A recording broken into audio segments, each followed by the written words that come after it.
Hello! If you're new, I would like to apologize beforehand that this is a very traumatic series of events and you're about to be in for the long haul, if you decide to stick around, that is.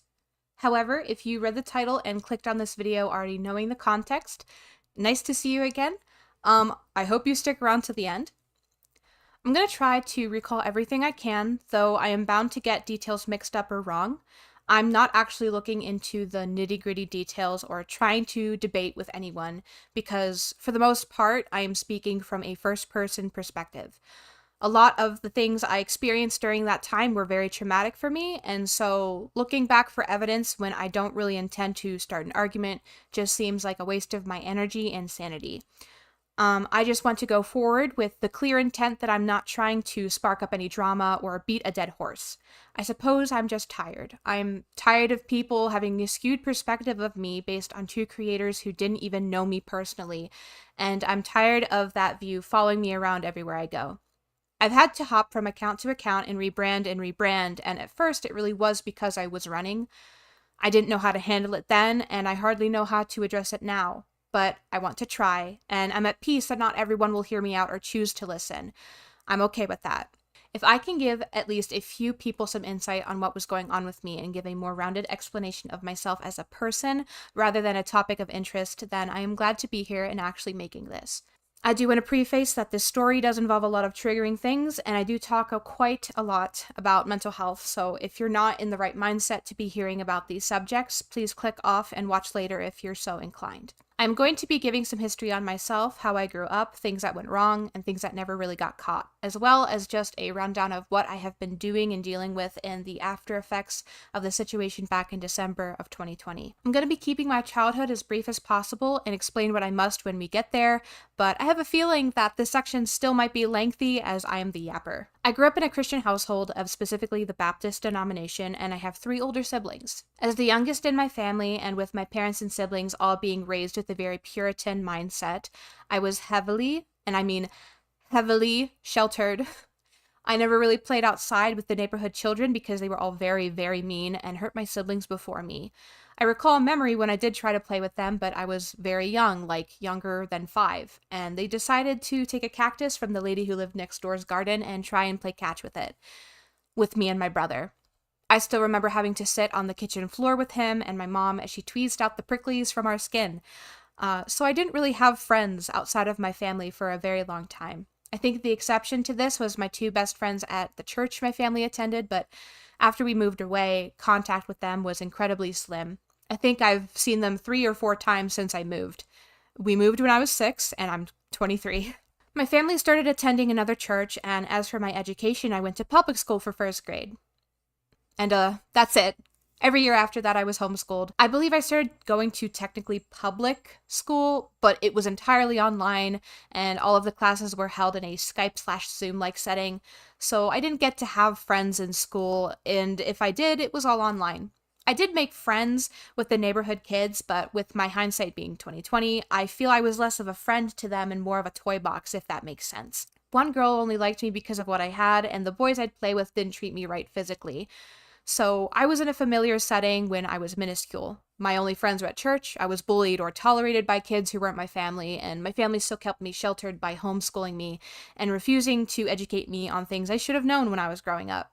All of this to say, I didn't have the same exposure as a lot of other kids did. To say I was sheltered is an understatement. I mean, the church we went to before my move enforced the craziest shit.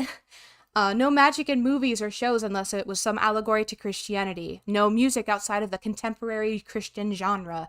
You weren't allowed to wear skirts above your ankles. You had to go to college to be seen as intellectual, and so many more things. Fortunately, I was young enough to not have experienced it to a degree of trauma, but those things did kind of cling to my parents even after we moved. So even for a few years after we were out of that cult church, I was still experiencing the repercussions of my family attending it. I wasn't allowed to watch Harry Potter, I couldn't watch Care Bears, I couldn't watch Pokemon, I couldn't even collect certain toys I saw in the store and liked. I will forever be mad I never had Bratz. The Bratzilla witch dolls were so cool. It's funny that I wasn't allowed to watch all of these things, but Barbie and the Lord of the Rings was fine. But all of that aside, the point is, I didn't grow up normal. I had a lot of things in the way of me socializing normally, finding common interests with other kids, and especially the habit of not being able to think for myself for a long, long time. These rules and regulations that my parents enforced did ease over time, and I was able to start collecting Pokemon cards and playing games and Magic in it. But with everything that was already decided for me, I was left in a mindset that I wasn't allowed to think for myself, and so I hardly did. When my second to oldest sibling started drawing, I followed in their footsteps. I always liked being creative, but I didn't realize that you could draw and actually make money off of it or make stories with it. Don't ask for my line of logic. I don't think my little kid brain knew that movies and shows were drawn by hand. So I started drawing at a very young age. I still have art from when I was like 9 years old, and I've kept most of what I've drawn in a plastic box for keepsake reasons. I think it's fun to look back at where I started. That being said, when my sibling also started posting their art to social media, I wanted to as well. The introduction to social media was less social, and purely because I wanted to share my art online. I wasn't allowed to share these things until I was 13, and even then, the only devices I had to post from were the family computer and my mom's iPad, so I wasn't online all the time. Though I was online all the time in the sense I played a lot of MMOs. But nevertheless, I did start posting online as soon as I turned 13, and I did become obsessed with the idea of my art being seen.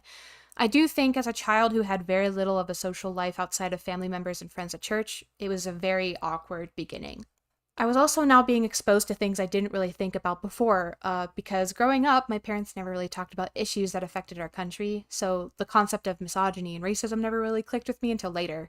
I learned about slavery and the women's rights movement, but as a kid, it was less of history and more of a distant concept. I couldn't wrap my head around it for the longest time, and the same went for how America was colonized.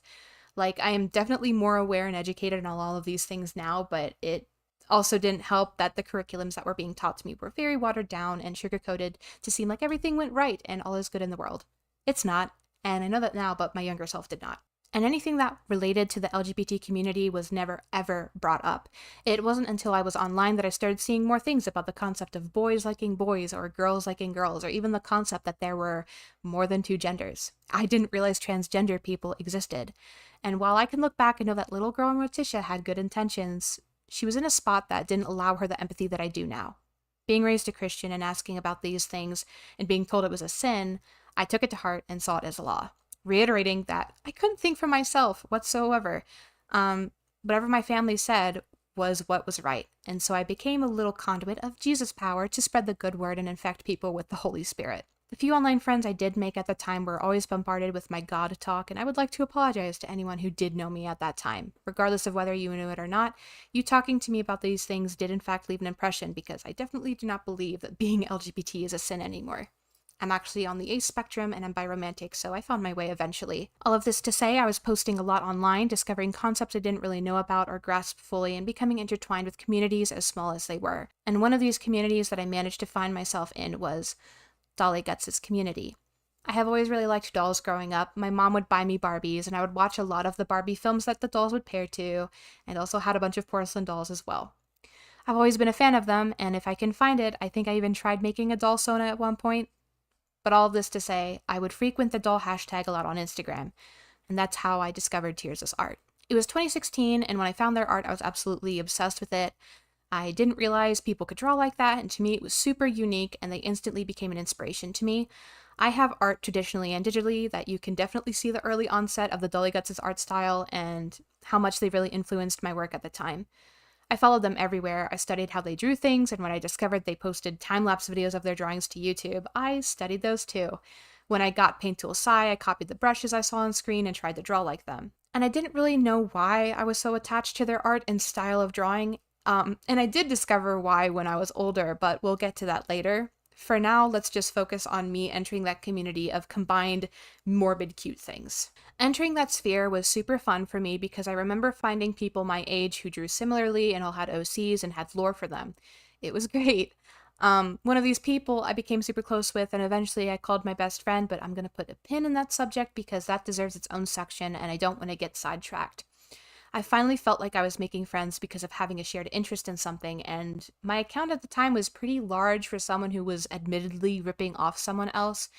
This is when my iconic OC Kira was made. She's had a glow up since then, and I much prefer her design now, but everyone has to start somewhere. One of the things I didn't realize was as negative as it was at the time was how normalized certain dark themes were becoming to me. Both of my parents worked during the week, and my siblings were off doing their own things, so I was left unsupervised at my devices often. Subjects such as body horror, gore, self harm, suicide, abuse, grooming, sexual assault, etc., were all things Tears' art focused on heavily. I didn't realize the weight of these things until much later. To teenager Momo, these are all things that were fictitious and didn't really happen in real life. Like, these were all things a villain would do, and villains don't actually exist and target people. I didn't know any better than this. I had a very censored version of childhood, and finally feeling like I was getting older and allowed to see the things behind censorship felt like a big step for me. But I don't think it was fair to me that this was how I learned about some of these concepts. Especially because I did follow Dolly Guts' private account at one point, and they did post pictures that I really didn't want to see, but I was so enamored with their work that I looked past it and kept consuming their concepts and art that I don't think I even realized the extent of an impression it was leaving on me. I should explain that I did have other friends at this time who were trying to tell me that Dolly Guts as a person wasn't that great and that I really should distance myself, though I didn't because I really wanted to keep seeing their art and prioritize that over anything else. That and things weren't really being explained to me the best at the time, and I had a hard time grasping that bad people do exist because I had never seen it for myself. Again, my empathy wasn't the broadest at this time in my life. Eventually, I experienced the phenomenon of my character's design being taken and sold as an adoptable by Tirza themselves, and I should also reiterate that I did ignore this for a while. I didn't really think much of it because while I thought they looked similar, I didn't jump to conclusions because they were my idol. I drew fan art for their main OC and even drew that character with Kira a few times. However, this kind of thinking did change, and I do think it was because I decided to look into the things my friends were telling me, and that's how I found the Kiwi Farm forums on them and their actions. Reading through it, it almost felt like a line had been severed. I finally saw what people were claiming them to have done, and I was genuinely really upset about it. That's when I distanced myself and blocked them and tried to move on. It was at this time that my best friend, that I mentioned earlier, pointed out the similarities between Kira and the adoptable they made, and that was when my initial anger came up. Though I still waited to make my video because I didn't want to escalate things any further, and I was still really upset. Though I was still upset when I made my videos too, but I was a teenager and didn't have the maturity I do now. Come May of 2020, and I make and post my first video. It may have been earlier than this, but the only evidence I have for dates is the Kiwi Farms when looking it up, as my video was removed and I don't have the original files anymore. It was received fairly well at first, and I had a lot of people supporting me, but then a creator by the name of Ponder Sprocket came out with her own videos defending Tirza and absolutely tore into me by being extremely condescending and calling me stupid. I should add to this that I do feel like I brought Ponder into the situation myself, as I was a huge fan before and watched her a lot, and a lot of other art drama commentators at the time. When I first released my video, I sent it to her in hopes she'd help share it. I don't have the screenshots, but I do recall her saying she wouldn't share my video, that I should take it down because it was stupid, and that if she were to make a video, it would be on me and not Tirza.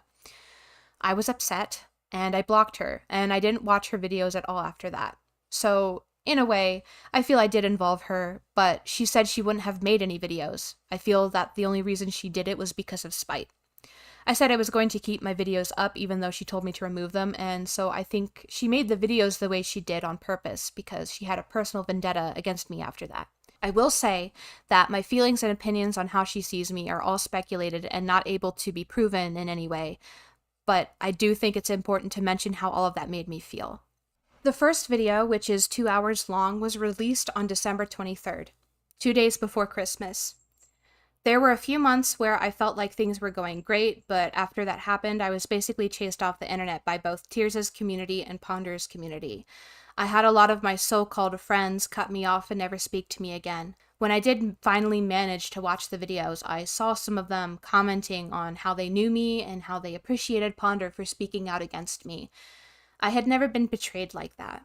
I was so incredibly hurt, and I still struggle with trusting my friends as being permanent to this day. After the harassment, I left the accounts linked to usernames Chimerama and Vampiric Doll, as those were the screen names everyone knew me by, and the only people who knew my accounts after were a very slim amount of people. I think I only talked to maybe 5 or 6 of the original people who knew me at that time, and even now, I run into people online who knew me or of that situation, and it's caused a lot of fear. I felt if people knew who I was, I wouldn't be able to make friends anymore. At one point, I did come forward with being the person who made the videos on Tirza, and I apologized to them too. Though I will be completely honest and say, while I did decide to say sorry out of my own free will, it felt like I had to apologize to get the harassment to stop, because even on my new accounts, people would find me and try to start up conflict again. But even then, seeing people who were cheering me on during that whole thing be disappointed and upset with me that I had made up with Tirza left me feeling incredibly guilty. I want to say that while I'm not holding grudges and I'm not trying to start conflict again, I don't think I should have apologized. And seeing as they accepted it and then called me disingenuous later on, I don't think they deserved one from me anyway. As much as I'm sure people want to deny it, I was a victim of having very gross things normalized and delivered to me on a cutesy platter to make it less grotesque and easier to consume. I got into the whole mess because of cross-tagging. I was looking for dolls on Instagram. I didn't expect to be met with all of that. During all of this, I had to start learning to think for myself, but as you can see with my explanation of the apology and how I felt guilty afterwards for a multitude of reasons, I didn't know what that exactly looked like. I didn't know what to do, what to think, how to go about things. I was 20. That's true, but 18, 19, 20-year-olds don't mature instantaneously when they turn a year older. I'm still growing and learning now, and I'm turning 24 in August. My brain isn't fully developed yet. I don't think it was fair to me to have been the target of a woman in her mid to late 20s when I was still a teenager when I released my initial video. Of course, I wouldn't have been mature. Not only was I raised sheltered and also still technically a teenager, there was another factor that played into that. Again, I'll explain later. After all of that, I went into therapy. I was getting help with processing what had happened, and at first there was a lot of self-blame and internalized hatred for everything I did. And I did that a lot for every situation, if I'm being completely honest, but especially for this one. I watched the videos through with my therapist at the time, and it did help to have her there and watching them bit by bit, but I don't think I really had the capacity at that time to think for myself still, and I was just listening and taking what people said about me as truth. It's hard healing from that and becoming more confident in myself and my beliefs. After that, I just kind of left it alone, and I've rebranded a few times. It was less about running at that point and more just finding something that resonated with me again. Vampiric Doll was a hard hitter. It was something I clung to for years before I switched from Chimerama to Fairy Coffin to whatever else after. Nothing felt like it stuck and felt like me, so I switched through a lot of different names before I settled on Aurora Deity. The harassment halted as soon as everyone moved on from all of that, so I haven't dealt with much harassment in that area anymore. I do think it's important to say that while I know some of you will not be happy with how I speak about these creators, this is not me trying to throw them under the bus or shit on them in any way. These were my personal experiences, and I have a right to have my negative thoughts on them. You don't have to change your mind about them just because I don't like them. This is entirely just me telling my story and my perspective. I just ask for everyone who is involved to be left alone. I don't want conflict, I don't want drama, I just don't want people seeing me as someone who had it out for dolly guts. I was personally hurt by what they did, not just to me, but to other people, and wanted to try and help others avoid what I and other victims had faced. That didn't mean I wanted people to go and harass them, though. I never condoned canceling or sending them threats. I just wanted people to be careful, especially kids who were like me and just saw the aesthetic appeal and went in without knowing better. I do confess that I wasn't ready to tackle that, nor did I do it well. I was very emotionally driven at the time, and I think with that in my way, I wasn't able to word myself how I wanted to. I didn't speak in a cohesive and collected manner, and so I think a lot of what I was trying to say got garbled, and so that was easily picked apart by people and turned into something aggressive. It was never supposed to be aggressive. It was supposed to be a warning. But while I can admit that I shouldn't have done it in the way that I did or tried to evade accountability after the fact, I still do not have the greatest opinions of Tirza or Ponder. But that is wholly my opinion, and I think I am justified to have those. That's not to say I was the only one suffering at that point. I am aware that both Tirza and Ponder are both people too, and have lives outside of the internet. I understand that we all have traumatic experiences under our belts, and that can affect how we perceive things and people. But I do want to say that just because someone is a victim does not mean that everyone else's experiences should be ignored. I can admit that I did this too during all of that. I wasn't thinking like Tirza was a person, and a part of that is because I was so young and so hurt. But I was young and hurt, and still am of the belief that the way all of that was handled was very poor on every side. Both Tirza and Ponder are older than me, and it's left a lot of scars for me to have to heal from. I think that all of these things can coexist and still be true. I guess with my opinions on that being complete, I can move on to what I've been doing since 2020. It's been about 4 years now, so let's talk about it. This next section is going heavily into a situation I wish I had gotten out of sooner. As traumatic as the video experience was, I don't think it tops this next subject. I'm going to be going into my last relationship, which I was in for about 3 years and 7 months, but before I do, I want to warn everyone watching that it was an abusive relationship. Everything happened online, but the things done, said, exchanged, and enabled was very unhealthy, immoral, and traumatizing. I'm going to be calling my ex Judas because of the evil Bible figure, LOL, but also because it was one of the many names he went by, and he wasn't using that the last time I spoke with him. He was the aforementioned best friend I had made in Tears' community. Throughout our relationship, he hopped from username to username, account to account, changed up his pronouns and gender frequently, and changed his names frequently. I put up all of the ones that I can remember that he would switch from up on the screen.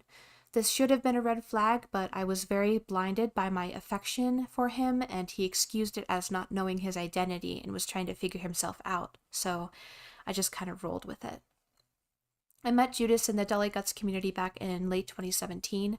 We were both still minors at the time, but he found me through an adoptable batch I released, and he had purchased one. I created a Discord server a little bit after that, and I remember him being one of the first few people to join and spend time in there. We hit it off pretty well, but his treatment of me in hindsight was very love-bomby. He'd talk about how he loved spending time with me, how much he loved my art, and how he favored it over everyone else's in the community, and this included Tirza themselves. He would send me good morning messages, good night messages, and want to spend time with me 24/7. And the most notable thing to list was, once he and I were closer, he vented to me a lot. This ranged from complaints about his living situation, the relationship he was in at the time, how he was still closeted to his parents and felt unsafe to tell them, to his self-harming behavior that he was trying to stay clean from. He was one of the first people that I genuinely became close with online and grew to care for him immensely. I didn't know the complexities of relationships or self-harm. All I knew was to try and comfort him throughout everything.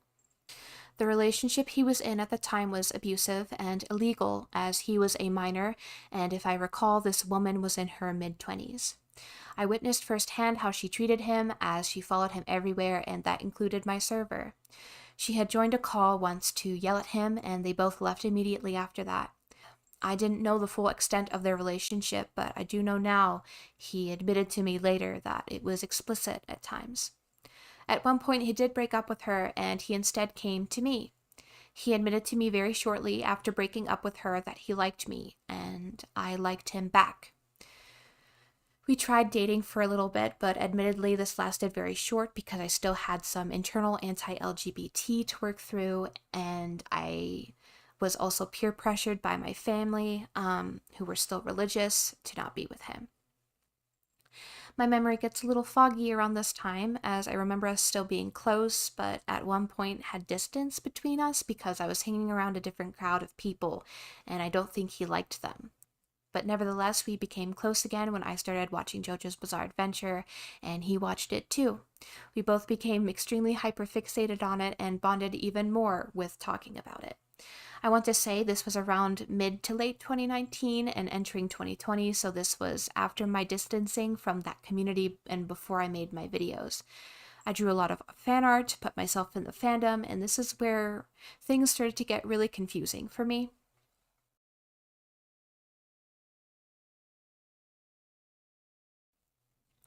I learned that Judas was dating someone else, and while I didn't argue with him about it, I learned that this person, who I will call Bird, was 16 at the time. Judas was 20. But he and I being so close, being in the same fandom, and surrounding ourselves with pro shippers, and my lack of ability to think for myself, I just kind of followed his lead and everything. I believed him when he said that a 4-year age gap isn't that bad, and used Giorno and Mista, which was one of his favorite ships at the time, as an excuse. I didn't see anything wrong with it at the time, but finally being out of that relationship, I find that, yeah, no, that was actually fucked. 16 and 20 might not seem like a huge age gap difference, but it is when you consider that a 16-year-old is still in school and a 20-year-old has been graduated for years at that point. There's definitely going to not only be a vast difference in maturity levels, but also a very clear power dynamic. But unfortunately, I didn't know any better than follow the leader as I learned to do. At one point, I admitted to still liking him, and he told me he liked me back. He was still with Bird, though, and asked if I would be comfortable in a polyamorous relationship. I didn't know how to feel about it. I didn't know Bird. I've never really been in a poly relationship. I didn't know how it worked. But I still really did have feelings for him, so I said yes. I still regret it and feel disgusted about it to this day. Bird and I hardly interacted. He and I were friends at most, and we didn't really like each other. We both liked Judas. Both of us were hesitant about being in the relationship, but I think our affections for Judas blinded us from rationality. I don't remember how long it went on. I want to say maybe a month or two, but I just know I wasn't happy. I got jealous quickly because I wanted to be with Judas, but he was still with Bird too. So I just knew I wasn't going to get or stay happy. I left that relationship. I sent him a message explaining my feelings and told him I just didn't want to interfere, and I was under the impression that was that. But it didn't end there. In fact, he came back to me later and says that he broke up with Bird because he loved me more and wanted to be with me, and so we got back together, but as an exclusive couple. As disgusting as I feel about that entire thing, I do think it was fate playing a part. Me being with Judas and upsetting Bird is what shortly caused him to cut contact with Judas and find someone age-appropriate to be with. I know this because after I broke things off with Judas, for good, last year, I messaged Bird and apologized for my part and how inappropriate it was for me to enable that behavior, let alone partake in it. We've since made up and have bonded heavily over the shared experiences we endured by Judas's hands. We've become very good friends, and I'm so happy to see us both in age-appropriate and healthy relationships. But continuing from the point where Bird cut contact with Judas, at that point it was just him and I. There were a few instances in which friends would come and go, but it was all for the best in the long run. I'm glad no one else got as intertwined with him as I did. I wish I could go into every little detail about our relationship from point A to point B, but my memories from that whole relationship are hard to pull together. I can recall things he'd say and do, but not in a very streamlined way. I'm still in therapy processing everything and unlearning the unhealthy behaviors he fostered in me. I can list off everything I can recall in this moment, but I doubt that was everything he ever did because I wasn't the only person who was with him at a few intervals. Judas was very, very codependent on me for a very long time. It started the day we became close. He'd message me every day, as I mentioned before, but it was very intense at times. My family liked to go out or liked to play board games together, so I would go do these things with them. However, every time I would do that and go back to Discord, there would be 50 plus messages from him asking where I was, that he needed me, that he was going to hurt himself, that he already hurt himself, that he really needed me to answer because I was his only friend, that I was the only one who could help him or stop him from doing anything drastic. One too many times, and I already felt a huge responsibility to keep him safe from himself. I didn't feel like I could leave him by himself. I was his only friend, after all. I just wanted him to stay safe, so I ended up spending a lot of time away from family, and when I eventually got my own laptop, I never left my room. During this time, he was using my love for him to keep me close. Way too close. He fostered codependency in me as around this time I too was going through some strain with my parents and siblings, and he made it seem like he was the only safe person to talk to about it. So as he clung to me, I clung to him, though I never threatened to hurt myself. He did. He convinced me that some of my family members were dangerous and predatory, and that I shouldn't spend as much time with them anymore, and along with that, he would find things to complain about with friends, and if he couldn't do that, to bully them until they were out of the picture. And in that way, he was isolating me. He was the only person I felt like I could ever talk to. I didn't trust my family. I didn't trust my friends because I was convinced they'd all leave me behind.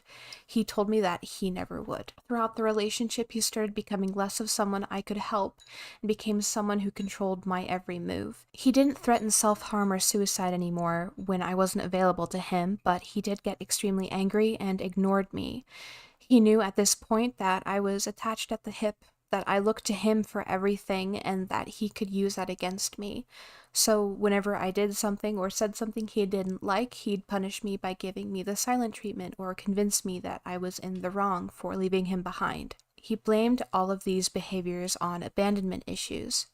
He emotionally abused me, and as a result of that, I became extremely submissive to his demands, and I never left my room for the longest time. Something that I recall him saying at one point in a call was that he liked to look for or watch a particular genre of film that I will not detail aside from it was illegal, and you'd have to go into the dark web to find them. I honestly don't know why this didn't scare me away, but I think I understand the phrase love is blind better now.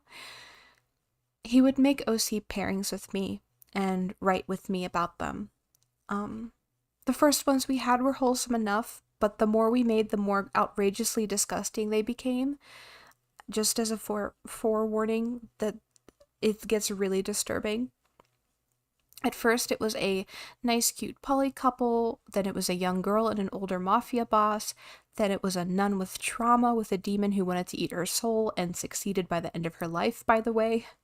Then it was a serial killer and rapist and his victim, which I initially and regrettably agreed to at one point, but felt so wrong by it later that I wanted it to change.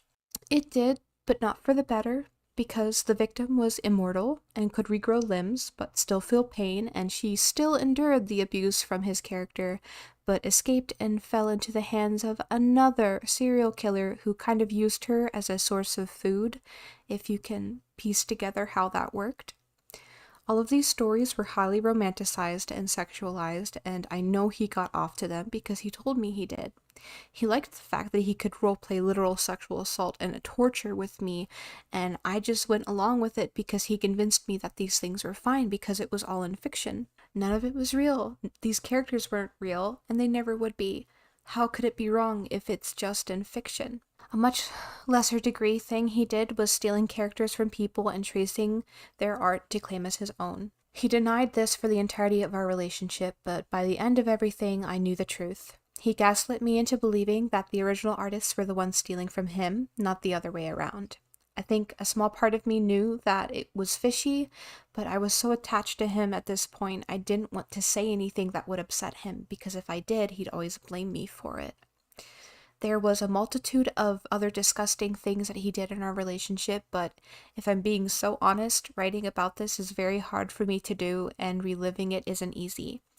Not only do I feel disgusted with myself for participating in such things, but I also get extremely anxious thinking about the fact he told me multiple times that he wanted to meet me in person. We never did, but I constantly think about what would have happened if we did with the things he liked and he had me do online. Things were already bad with everything I explained above, but on my birthday of 2022, I was away from home and at an amusement park with my mother, father, and my brother. Surprisingly, he didn't say a word to me the entire day. If he did wish me a happy birthday, it was like 10 minutes before midnight. I knew things were changing, but I didn't know how intensely they were going to. He hardly messaged me anymore. He hardly interacted or tried to make an effort to spend time with me. I bought him Christmas gifts if I could afford it, and I also drew for his birthday every year. However, Christmas came along and I received nothing. Our anniversary came along and we spent maximum 2 hours together before he wanted to leave. On Valentine's Day, we made plans to celebrate together, and I ended up spending the entire day by myself and crying myself to sleep. I noticed a pattern throughout the ending of 2022 that he was growing so distant, and I found myself going stir-crazy and yearning and begging for his attention. I would try to talk to him about my feelings. I would try to communicate that I felt like I wasn't a priority anymore, and I would ask for some change in behavior. But every time I did, it would go one of two ways. He'd apologize, explain he's been busy with other friends and had a new job, but he would do better, which he never did. Or he'd get angry at me, telling me that I needed to be patient and that I was just jealous that he had friends now that he could hang out with. Which, by the way, I attempted to get to know these friends too, and he refused to let me meet them. Every time I was left in tears and went to bed crying. I developed a habit of self-harm when I was blamed because I internalized it so intensely. I never really knew if it was because I was punishing myself for being the way I was, or if I just wanted to feel something other than the emotional anguish I was enduring. I couldn't go to anyone else to talk about these things aside from my therapist, who I only saw once every 2 weeks. So I tried to talk to him about it, and he'd tell me that he didn't want me blaming him for my self-harm, but I never blamed him. Eventually, I reached my limit when he started speaking romantically about someone else on his Discord status, like I wouldn't see it. I remember vividly that evening. I walked to my sister's house, bawling my eyes out and explaining the situation, that I suspected he was cheating on me, which was likely because he had done it once before to my knowledge. Who knows how many other times he did and I didn't know about it. I was told to break up with him, that he was stringing me along, and that I needed to be the one to end things because he wouldn't. I ended up trying to spend the night on her couch because I didn't trust myself to be alone. I didn't sleep at all that night. I ended up having to call my best friend, who told me the same thing, and she stayed up with me the entire breakup conversation I had with Judas. He got angry at me at first, but with my friend sticking by me, I was able to stand my ground and tell him that I wasn't in the wrong for feeling the way I was. He backtracked really fast and apologized, though at this point it was too late. I had enough, and by the end of that conversation, things were over. I had told him I wanted to stay friends, but that was quickly rethought too, as my friend and I investigated the tracing he did and found that he was indeed stealing from other people. I cut him off, I blocked him, and I tried to move on. It's been a little over a year since I cut him off completely, and it's been one hell of a journey getting to this point, but I am doing better. I am healing, I know better, I know how to think for myself, and I know who my real friends are. But it was so incredibly hard leaving, and especially having to relearn what was healthy and what wasn't. I still have nightmares with him in them, and I'm still actively trying to break the anxious attachment style he fostered and trying to become a better person. Being with someone for that long, I know it's going to take time, but I did something that was so hard for victims of abusive relationships to do, and even though I know I enabled and participated in really disgusting things, I know better now, and I've gone and apologized to the people I know I hurt in the midst of all of that. So I'm finally getting to the point of some of the things I mentioned much earlier in this video. Why I was obsessed with tears as art, why concepts were hard to grab unless they were laid out in front of me, why I was stuck in a routine of living for so long, why I felt the need to follow other people's lead rather than making my own. Back in February, I was diagnosed with autism spectrum disorder, as well as generalized anxiety disorder and complex post-traumatic stress disorder, or CPTSD. All of these things combined, and being late to being diagnosed has been a huge eye-opener for myself. A lot of the behaviors displayed by me over the years all lead back to these things and really have made a huge difference in how I live day to day. Unfortunately, that also means that I struggle even more now with meltdowns, overstimulation, fixations, socializing, etc., because now I am hyper aware of these things. It's still a work in progress, but I'm trying to get back to a place that is comfortable and safe for me to be in. So I think that pretty much wraps up everything of what I was doing in the years I was gone. I took the full year I was apart from him to recover, relearning, and reconnecting with people who I had lost during that relationship, all of which were very happy to talk with me again. I've been a lot happier having the friends that I do now and having a loving, healthy, and uplifting partner that encourages me every day and makes me feel so secure and safe. I also feel like my art has had a huge upgrade since 2020. Here's a side-by-side comparison of a piece I made back then next to now. That's awesome.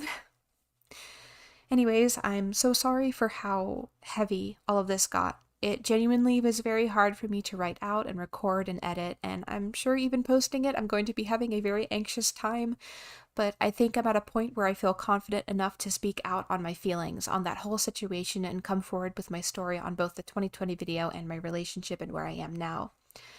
I'm not interested in conflict or starting up drama again. I guess I just want to be able to return to YouTube without feeling I'm avoiding talking about something that I never fully addressed honestly or misphrasing myself. Things have been very hard for me, and I'm hoping that coming out with my story and perspective, as well as going forward with optimism, that things will get better. I miss making videos, and I miss making content.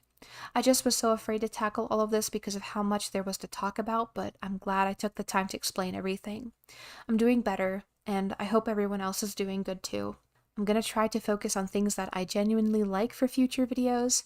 I'm avoiding anything and everything drama related for obvious reasons, so I'm probably going to focus on the things I genuinely have a passion for, like my characters, stories, and the exploration of such. If you listened to this entire video, I want to thank you from the bottom of my heart for listening to my perspective and hearing my story. I know it's a lot to digest and a lot to unpack, but just know that I'm super appreciative of not only the people who watched through this entire video, but also the people who stuck by my side throughout all of this. So many of my peers didn't know what I was going through until after Judas was out of the picture, and ever since that has come out, I've only felt the bonds I had grow stronger and more secure, and I'm so grateful to have the friends that I do. I'm so happy to have friends like you, and I'm so excited to grow alongside you too. I'm going to wrap things up now. Again, thank you for watching. I'm sorry for the long wait on my end, and I'm sorry it was as heavy as it was. I know this kind of talk isn't easy to hear about either, so after this, please take some time to yourself. Drink water, step outside, make yourself food, or do whatever you need to. I hope you have a lovely rest of your day, and for the third time, thank you.